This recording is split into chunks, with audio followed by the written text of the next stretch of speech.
100% fees రాయితీతో AI నేర్చుకోవాలనుకుంటున్నారా? Attend quality thought gen AI test 2025. Drunk and drive ఎప్పుడైతే ఇప్పుడు ఈ రోజు ఉన్నటువంటి సిరీస్ ఆఫ్ డ్రంక్ అండ్ డ్రైవ్ని సివి ఆనంద్ గారి సార్ టైంలో మనము స్టార్టింగ్ అప్పుడు 2000 might be 11, I think it is 11 or 12 తీసుకొచ్చే క్రమంలో దీన్ని ఎట్లా ఇంప్లిమెంట్ చేద్దాము అని అనుకునే సార్ డిస్కషన్లో మేము కూడా ఉంటాం, ఒక ముగ్గురు నలుగురు ఆఫీసర్స్ ఉన్నప్పుడు. ఇది 185 సెక్షన్, నాకు తెలిసి సెక్షన్ 185 అలా ఏబి ఉంటుంది. అందులో బిలో మనం తీసుకుందాము, మరి వాడు బ్రెత్ అనలైజర్స్ మనము ఇవన్నీ అప్పుడే కొన్నవి వాడకంలోకి తీసుకొచ్చిన సందర్భంలో పవర్ ఎక్కడ మిస్యూజ్ కావద్దు. మనకు చాలా ఎక్కడ మనకు చెడ్డ పేరు ఎక్కడ వస్తుందంటే, మనం ఇంత పడ్డ కష్టం అంతా ఎక్కడ పోతుంది, ఒక్క దగ్గర మనం చేసిన మిస్టేకు అది అందరికీ అదే ఎగ్జాంపులర్గా అయిపోతుంది. 4 రూపాయలు తీసుకున్నారనుకోండి, 100 రూపాయలు తీసుకున్నారంటే మొత్తం డ్రంక్ అండ్ డ్రైవ్ మొత్తం అంతా కుప్ప అయిపోతుంది, వ్యవస్థకు అడ్డగడతారని స్ట్రిక్ట్గా ఉండాలని ఖచ్చితంగా డ్రంక్ అండ్ డ్రైవ్లో ఆఫీసర్ ఉండాల్సిందే. అంటే ఇన్స్పెక్టర్ లెవెల్ ఆఫీసర్ ఎట్టి పరిస్థితులలో ఉండాల్సిందే అని చెప్పేసి డిసిషన్ తీసుకొని అప్పుడు క్వాలిటీ చెకింగ్ ఎప్పుడు చేద్దాము అని అనుకున్నప్పుడు 2 hours is the maximum time. 2 hours కంటే ఎక్కువ ఏ టీము పనిచేయలేదు. డ్రంక్ అండ్ డ్రైవ్లో మీకు క్వాంటిటీ ఎంత అనుకున్నారు అప్పుడు? క్వాంటిటీ కాదు, లా ప్రకారం 30 mg అది ఇక స్టాండర్డ్. 31 వచ్చినా 32 వచ్చినా బుక్ చేసేవాళ్ళు. జనరల్గా 30 అన్నది ఎలా వస్తుందని అంటే అది అరెస్ట్ కేసు. అసలు 185 అనేది అరెస్ట్ కేసు. తాగిన వాడిని అరెస్ట్ చేయాలి. కానీ తాగుబోతులందరినీ అరెస్ట్ చేసి పెట్టుకుంటే చాలా న్యూసెన్స్ ఉంటుంది. వీడు మనకు చుక్కలు చూపిస్తాడు ఉదయం కల్లా. కాబట్టి దీనికి ఆల్టర్నేటివ్ చాలా గుర్తుంటాయి. చెప్పండి. మీ దాంట్లో మీ ప్రముఖ ఒక రిపోర్టర్, ఇక పేరెందుకు ఇప్పుడు, ఆయన ఇప్పుడు సంస్థకే అధిపతి.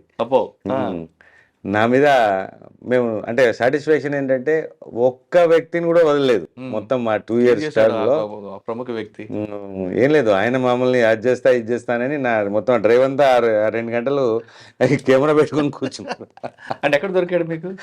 అక్కడ ప్యాట్నీ దగ్గర ఉంటుంది కదా, ఫేమస్ చేశాడు. నేను నవ్వి చెప్పా, నువ్వు కింద పడి పోయినా మీద నా పని నేను చేసుకుంటానులే. అంటే ట్రాఫిక్లో ఈ డైలాగులు బాగుంటాయి. నేను 24 గంటల వల్ల ట్రాన్స్ఫర్ చేయిస్తాను, 2 గంటల్లో నువ్వు ఆదిలో ఉంటావు, కరీంనగర్ ట్రాన్స్ఫర్ చేపిస్తాను, ఈ డైలాగులు కామన్గా వస్తుంటాయి. పని చేస్తుంటుంది కదా, పని చేస్తుంటా. 2 గంటలు కాదు కదా, 2 సంవత్సరాలైనా వాడు ఎవడు మమ్మల్ని ఏం చేయలేడన్న సంగతి మాకు తెలుసు. అది దిగిన తర్వాత ఆయనకి తెలుస్తుంది, వాడికి కెపాసిటీ తెలుసు. అంటే జనరల్గా ఏముంటుందంటే ట్రాఫిక్ నిజం కూడా ఆ 2 hours is the qualitative time for doing the drunk and drive.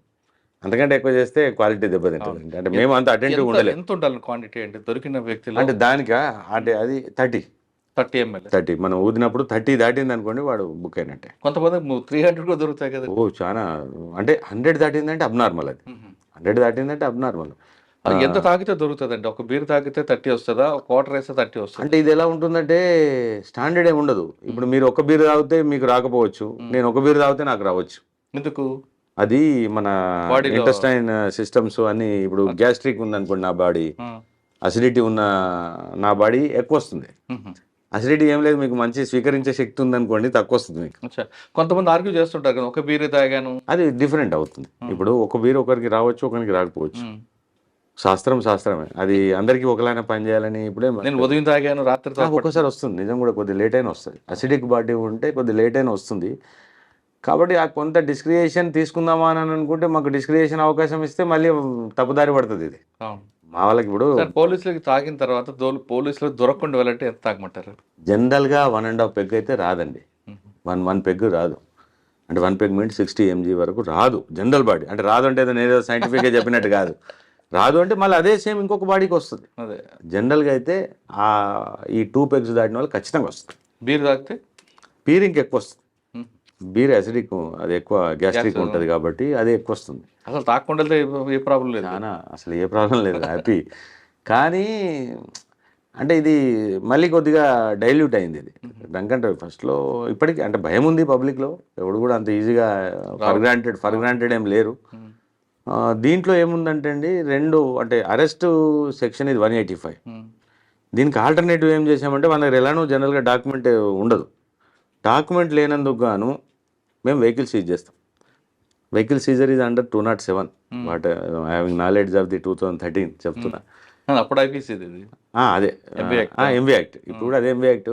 అప్పుడు ఉన్నది ఏంటి 207లో సీజర్ చేసేవాళ్ళం. సీజర్ చేసినప్పుడు ఏమైందంటే సీజర్కి 4 నిబంధనలు ఉంటాయి. అంటే వైలేషన్ ఆఫ్ సెక్షన్ 3, 4, 39 అండ్ 192 ఇవి కొన్ని సెక్షన్స్ ఉంటాయి. వాటి వైలేషన్స్కే మేము సీజ్ చేసేస్తాం. సీజ్ చేసినప్పుడు అది 3 days లోపల ఏదో చేయాలి. ఆ తతంగం అంతా ఉంటుంది లేండి. అది కొద్దిగా మేము కూడా మా సైడ్ నుంచి కాస్త ఎక్సెస్ అయ్యి సమాజాన్ని ఉద్ధరించే క్రమంలో అది మాకు కాస్త కోర్టు నుంచి పడి మేము కొద్దిగా డీల్ అయిపోయాం. అంటే వెహికల్ సీజరు చేసినప్పుడు నిబంధనలు నాకు తెలిసి 448 మోటార్ వెహికల్ రూల్ పొజిషన్ అది కానీ వెహికల్ సీజ్ చేసే అధికారం మీకు లేదు కదా. ఉంది. 207లో మాకు ఉంటుంది. ఇన్స్పెక్టర్ అండ్ అబోవ్ ఉంటుంది. ఎస్ఐకి ఉండదు. Inspector and above vehicle seizure. Sir ఈ టైంలో ఒక లేడీ మీకు బాగా ఇబ్బంది పెట్టింది కదా ప్యారడైజ్ దగ్గర తాగి పెడతారు. పెట్టింది తాగి పెట్టింది. అంటే ఏమవుతుందంటే మీరు కెమెరాస్ పట్టుకొని ఉండేసరికి మా యాక్షన్ చాలా స్లో అవుతుంది. దాని వాళ్ళు అడ్వాంటేజ్ తీసుకుంటారు. అంతే అడ్వాంటేజ్. ఇప్పుడు అందుకోసమే విరుగుడుగా సార్ ఇప్పుడు మేము అంటే గవర్నమెంట్ రిక్రూట్మెంట్స్ కూడా అంటే లేడీ ఆఫీసర్స్ని ఇంక్రీజ్ చేసింది. ఇక్కడ డ్రంక్ అండ్ డ్రైవ్ లేడీస్ కూడా ఉంటారు. పెడతాం కదా లేడీ ఆఫీసర్స్ ఉంటారు. అమ్మో లేడీ ఆఫీసర్స్ బాగా ఇరిటేషన్ చేస్తారు కదండి. చాలా ఎలా కంట్రోల్ చేస్తారు మరి? అంటే మీ పేషెంట్స్ ఎలా కంట్రోల్ పేషెంట్స్ అందుకోసం ఆ కంట్రోలింగ్ క్రమంలోనే మా బీపీ పెరుగుతుంది. అంతే. మేము ఫ్రీగా రియాక్ట్ అయిపోతే మా బీపీ పెరగదు, డౌన్ అవుతుంది. కంట్రోలింగ్ అనేది ఏంటంటే అంటే ఇక సిటిజన్ పెద్ద అఫెన్స్. పోలీసుల కన్నా ట్రాఫిక్ పోలీస్ పేషెంట్స్ ఎక్కువ ఉంటుంది. పేషెన్స్ నాకు అప్పుడు తక్కువే ఉండేది. పేషెన్స్ ఉంటుందని కాదు కానీ మన వాళ్ళు ఓపిక మెచ్చుకోవాలండి. ఓపిక చాలా అవసరం ఉంటుంది.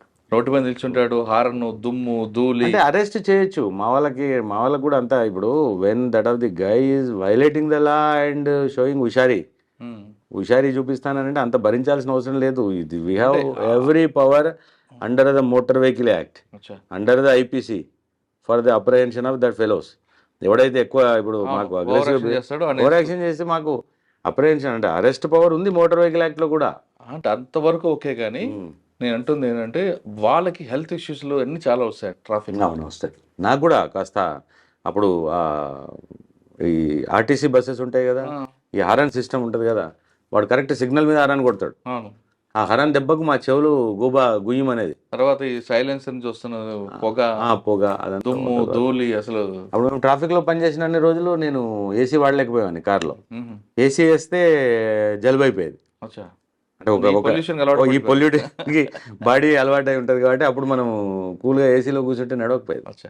కానీ చాలా సాటిస్ఫాక్షన్ ఉండేనండి ట్రాఫిక్. అంటే సార్ సివి ఆనంద్ సార్ ఒక మాట అన్నారు, మనం ఎక్కడ పని చేసామని కాదు, పోయిన తర్వాత మనం అక్కడ ఏం చేసి వచ్చాము అన్నది సాటిస్ఫాక్షన్ ఉంటుంది. నిజంగా అది నేను Patny circle, clock tower circle development, Patny circle అంతా మేము ఒంటి చేత్తో మేము చేసింది అది ట్రాఫిక్ వాళ్ళ. ప్యాట్నీ సర్కిల్ డెవలప్ చేసాము. అంతా అసలు చిన్నగా ఉండేది. ఆ ప్యాట్నీ నుంచి మనం టువార్డ్స్ క్లాక్ టవర్ నుంచి టువార్డ్ ప్యారడైజ్ పోవాలంటే 25 feet రోడ్ అది. ఇప్పుడు ఎంత ఉన్నందులో ఇంజనీరింగ్ డిపార్ట్మెంట్ కదా, మీది కాదు కదండి. మా దాంట్లో ఇంజనీరింగ్ ఉంటుంది. మేము ఉండి నిలబడి పీకిచ్చాం. అప్పుడు ఇలానే మీరు అన్న డైలాగే సేమ్. జిహెచ్ఎంసీ ఎవరి రోడ్ అది? జిహెచ్ఎంసీ ఎవరైతే రోడ్ మనకి ఇస్తుందో ఆ road pertains to the nothing but traffic. Traffic officer వాడి రోడ్లుగా నా రోడ్ అని ఫీల్ అయితే కదా నాకు దాని మీద అధికారం వచ్చేది. అక్కడ ఇప్పుడు చందన బ్రదర్స్ అని అప్పుడు అది ఉంది కదా, అది అప్పుడు వాడు బిల్డింగ్ పర్మిషన్ తీసుకున్నాడు కట్టేది. ఇప్పుడు అది కొత్త కాంప్లెక్స్ అయిపోయింది. పర్మిషన్ తీసుకున్న దగ్గర ఆ రోడ్ కటింగ్ చేసి మార్క్ పెట్టి వాళ్ళకి పర్మిషన్ ఇస్తాం. జిహెచ్ఎంసీ ఇప్పుడు ఒక 10 floorలో 5 floorలో పర్మిషన్ తీసుకున్నాడంటే ఆ రోడ్ కటింగ్, కొత్త కటింగ్ అనేది ఇప్పుడు 100 feet రోడ్డు, 100 feet రోడ్డుకి ఎగ్జిస్టింగ్ రోడ్ 25 feet ఉందంటే 25 రోడ్ కట్ చేసుకొని తర్వాత అక్కడ నుంచి సెట్ బ్యాక్స్ తీసుకొని జిహెచ్ఎంసీ వాళ్ళు పర్మిషన్ ఇస్తారు. ఆ పర్మిషన్ ఇచ్చారంటే అర్థం ఏంటి? ఆ 25 feet pertains to the traffic. మీకు ఇవ్వాలి, మాకు ఇవ్వాలి. అది మేము లాక్కునే వాళ్ళం అప్పుడు నేను ఉన్నప్పుడైతే. పోయి ఎక్కడెక్కడ ఎవడైతే కొత్త బిల్డింగ్లు కడుతున్నా అని చూసుకుంటూ వెళ్ళేవాడిని. కొత్త బిల్డింగ్ కడితే ఆ ఎదురుగా నిలబడి ఆ 25 feet కొలుసుకొని రోడ్ తీసుకునేవాడిని. తీసుకుని ఆ రోడ్ వేయించి జిహెచ్ఎంసీ వాళ్ళతో రోడ్ యూజ్ చేసాం. చాలా మటుకు ఏం చేస్తారు, ఇది పట్టించుకోకుండా వాడు బిల్డింగ్ అంతా అయిపోయి 5 ఏళ్ళు కట్టుకుంటూ కూర్చొని 5 ఏళ్ళ తర్వాత అటు ఇటు చూసి ఎవడు పట్టించుకోకపోతే మళ్ళీ దాని మీద పూల కొండలు పెట్టి దానికి అది ఇది అడ్డం పెట్టి ఇప్పటికీ ఇంకా వాళ్ళే వాడుకుంటున్నారు. అవన్నీ ట్రాఫిక్లో మనం సెక్యూర్ చేసుకోగలిగితే we can somewhat run the road in a good way. మరి కొంతమంది రెడ్ కార్పెట్ వేసి వాళ్ళ కార్లు మాత్రం పెట్టుకోవడం. ఆల్ కార్లు అవన్నీ నడవవు. ఉమ్. ట్రాఫిక్లో అది మా కన్సర్న్ మా వాళ్ళు మా డ్యూటీ అది. ఉమ్. ఎస్హెచ్ఓగా మేము ఇక్కడ లాక్కోవాల్సిందే. వాస్తవంగా సార్ పబ్లిక్ కి ట్రాఫిక్ పోలీసుతో ఎక్కువ అవసరం ఉంటుంది లా అండ్ ఆర్డర్ కన్నా. Traffic is the face of the police అండి. Traffic is the face of the police. మా ఎఫిషియన్సీ అంతా పనిచేసేది ల్యాండ్ ఆర్డర్ సెకండరీ. ఇన్ఫాక్ట్ ప్రతి పొద్దున్న లేస్తే పని ఉండేది ట్రాఫిక్ వాళ్ళతో పని ఉంటుంది పబ్లిక్కి. ఓ 10% ఏది 2-3% వరకు మాత్రమే ల్యాండ్ ఆర్డర్ తోటి పని ఉంటుంది. 100 కొట్టాడు తిట్టాడు. కొట్టేది తిడితే 2%. అవును. బట్ వెరాజ్ ద టోటల్ 100%. 100% యూటిలైజేషన్ ట్రాఫిక్దే. అవును. ట్రాఫిక్ వాళ్ళు అందుకోసమే అంటే అప్రిషియేషన్ పోలీసింగ్కి రావాలంటే ట్రాఫిక్ తోటి చాలా వస్తుంది. సార్ ట్రాఫిక్ దగ్గరికి వచ్చారు. ట్రాఫిక్ తర్వాత మళ్ళీ టాస్క్ ఫోర్స్ వెళ్ళా. అప్పుడెవరు? అప్పుడు రమేష్ చేశారు ఉండే. ఆహా. ఒక 1 year చేశాను. 1 year తర్వాత మళ్ళీ ఎస్ఆర్ నగర్ వెళ్ళాను. ఓకే. అక్కడ ఎంతకాలం? 2014 2 years. అక్కడ ఏం గుర్తుందా మంచి కేసులు? ఎస్ఆర్ నగర్ అనేది ఒక మినీ ఇండియా అండి. అది మినీ ఇండియా. ఎక్కువగా లాడ్జీలు, అంటే hostels, main hostels almost 1000 hostel ఉండేవి అప్పుడు. అసలు ఎలాగండి దాన్ని కంట్రోల్ చేయడం? అది హాస్టల్స్ చాలా టఫ్ అండి. చాలా అంటే చాలా టఫ్ అది. అది 1000 మంది ఎవడో వస్తాడు ఎవడో పోతా ఉంటాడు. దానికోసము ఉన్నంతలో ఏదో అప్పుడు మీటింగ్లు పెట్టి వాళ్ళకి ఏదో సీసీ కెమెరాస్ పెట్టి రికార్డ్స్ పెట్టి ఆధార్ కార్డులు తీసుకోవాలని ఏదైనా తిప్పలు పడేది. కానీ ఆ ఫ్లోటింగ్ పాపులేషనే ఒక అరౌండ్ 50,000 నుంచి 70,000 ఉండేది స్టూడెంట్స్. అక్కడ January 1st ఉంటుంది అద్భుతంగా. December 31st నైట్ పిల్లలంతా రోడ్ల మీదకి వస్తారు. హారిబుల్ ఉంటుంది అక్కడ.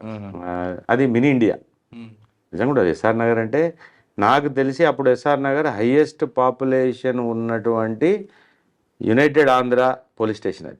కానీ క్రైమ్ రేట్ కూడా ఫస్ట్ అదే కదా? ఫస్ట్ అదే ఉంటుంది. మధ్యలో తగ్గింది కానీ అది ఆల్మోస్ట్ అప్పుడు అవుట్స్కట్స్ ఉండేది కాబట్టి అప్పుడు పెద్ద ఏరియా ఉండేది. ఆల్మోస్ట్ మాదాపూర్ బోర్డర్ అంటే బోరబండ అలాపూర్ సైడ్ నుంచి పెడితే ఇక్కడ గ్రీన్ పార్క్ హోటల్ వరకు అది లిమిట్. పంజాగుట్ట బోర్డర్ వరకు. పంజాగుట్ట చాలా పెద్ద పోలీస్ స్టేషన్. అప్పుడే 4 లక్షల చిల్లర పాపులేషన్ ఉండేది.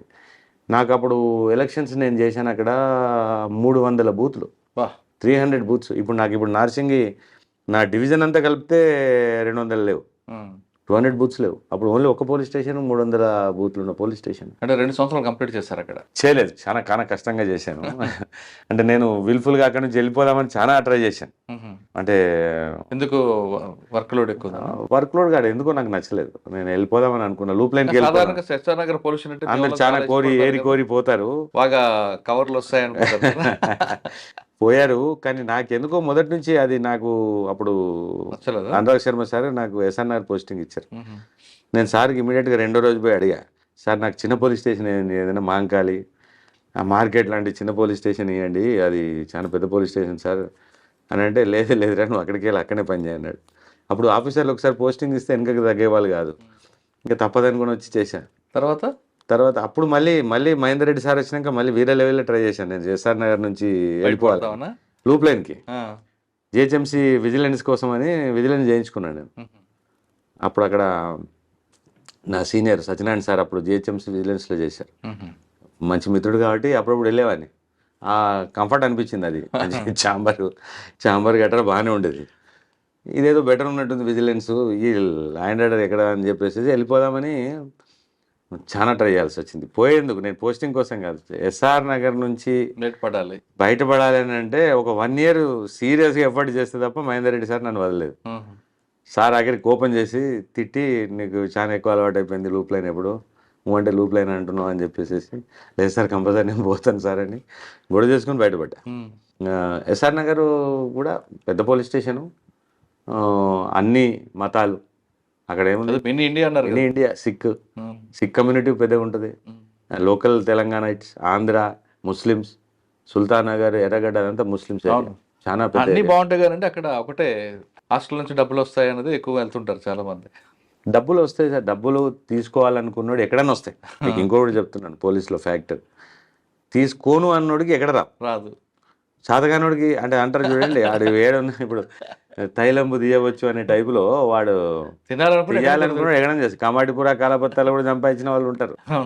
కాస్త ఏమంటారు షాన్కి వాల్యూ ఇస్తే రాదు, ఎక్కడ ఉన్నా రాదు. వాల్యూ ఎక్కువ, హ్యూమన్ వాల్యూస్. మనం పనిచేసిపోయిన దగ్గర మనకున్న విలువ ఏంటి అనే దాన్ని బట్టి ఆధారపడి ఉంటుంది. ఎస్ఆర్ఆర్ తర్వాత అండి? ఎస్ఆర్ నగర్ తర్వాత అదే జిహెచ్ఎంసీ విజిలెన్స్కి వచ్చాను. ఓకే. అక్కడ Vigilance. ఆడ ఆల్మోస్ట్ 1 year 8 months. అచ్చా. ఆ క్రమంలో నాకు ఆ జిహెచ్ఎంసీ విజిలెన్స్ కూడా ఒక గుడ్ ఎక్స్పీరియన్స్. మంచి అంటే మున్సిపాలిటీ వాళ్ళు ఏం పని చేయరు, ఏదో అని మనం అన్ని ఎప్పుడైనా తిట్టాడు మున్సిపాలిటీలో పని చేస్తున్నావు అని అంటారు కదా. అవును. పోలీసులో పని చేస్తున్నావు, మున్సిపాలిటీలో పని చేస్తున్నావు అంటాం. కానీ మున్సిపాలిటీ వాళ్ళు కూడా పాపం ఉదయం లేచి 4:30 నుంచి పని చేస్తారనేది అక్కడ పోయిన తర్వాత నేను చూశాను.